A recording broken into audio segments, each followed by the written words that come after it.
Hello everyone, this is Vanshika Tainwala, legal intern on Alexis and Company for the month of June, and today in this video I will be talking about the topic hostile witnesses.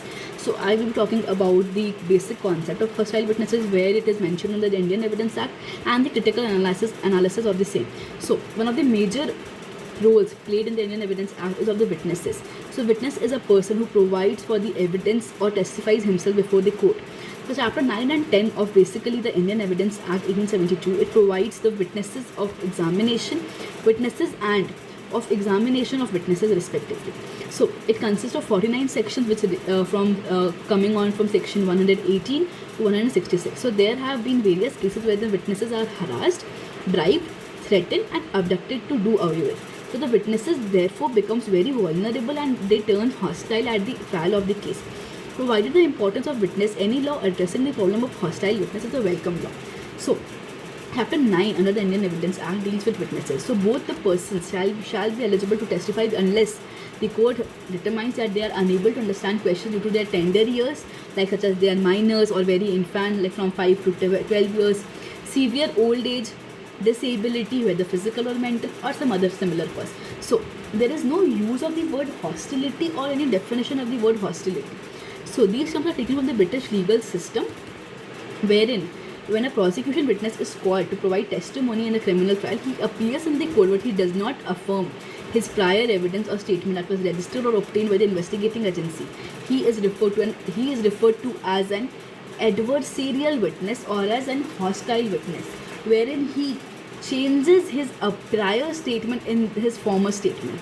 So in his latter statement. So the Supreme Court in a landmark case of Bura Singh versus State of Rajasthan tried to explain the meaning of hostile witnesses and laid down that the common law, hostile witnesses is described as one who is not desirous of telling the truth at the instance of one party calling him, and an unfavorable witness is the one called by a party to prove a particular fact in issue or to the relevant to the issue, who fails to prove such fact and proves the opposite test.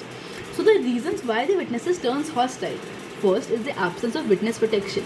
The witness now is the one who has the ability to reveal the perpetrator's identity and bring justice to the victim. As a result, the witness is subject to harassment and threats by the perpetrator or his associates. So alternatively, the witness could be paid in order to remain silent. So due to the convict's wrath, the witnesses generally withdraws.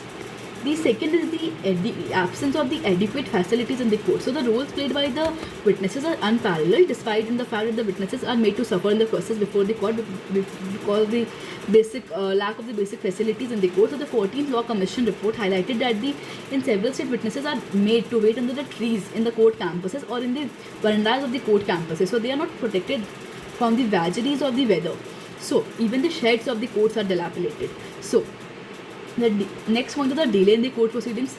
The witnesses do not want to waste their so much time in regard to something which they have seen and in regard to which they have some evidences. The next is the accused granted bail by the court. Though the bail is the right of the every person accused of a crime, but criminal bail after doing a very heinous crimes acts the deterrence to the witness, as they loses the faith in the judiciary and they lose the courage to fight the criminal cases. So the cases where the high profile personalities are involved, the court grants bail very easily. Hence, again, the witness is discouraged to fight for justice alone. So consequences for if the witnesses turn hostile, what are the consequences? What are the challenges which we face? The first is a low conviction rate.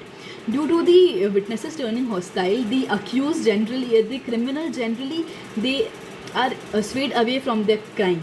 So the NCRB data revealed that half of the trials in the country end in acquittal of the accused. So the overall conviction rate at the 2017 was 48.8%. So the conviction rate for theft and criminal breach of trust are lower than the average at 36% and 23.6% only. Next is the offence of perjury. So section 199 deals with the perjury, wherein a person legally bound to state the truth, not only if bound by oath but also bound by some law. So feeling which he shall be liable for giving false evidence. Further, section 164 of the CRPC makes a person liable for giving false evidence in the court intentionally if he contradicts himself in the court. The third is the blow on the faith in judiciary. People starts to lack faith in the judiciary. So the acquittals in the criminal cases are what the or what hinder people from opting the criminal trial if anything happens to them. So judiciary should always work in a manner to strengthen the faith amongst the public. So however, this strength is hampered when the witness turns hostile at the serious turn of the trial and thus results in the acquittal of accused. So this was the whole concept of the hostile witnesses, where the witnesses are hostile, what are the consequences, and why does the witness turns hostile. So this was the basic concept. Hope you understood the concept. In the next video, I will try to cover some recent cases relating to the hostile witnesses. Thank you for listening. Have a good day. Thank you.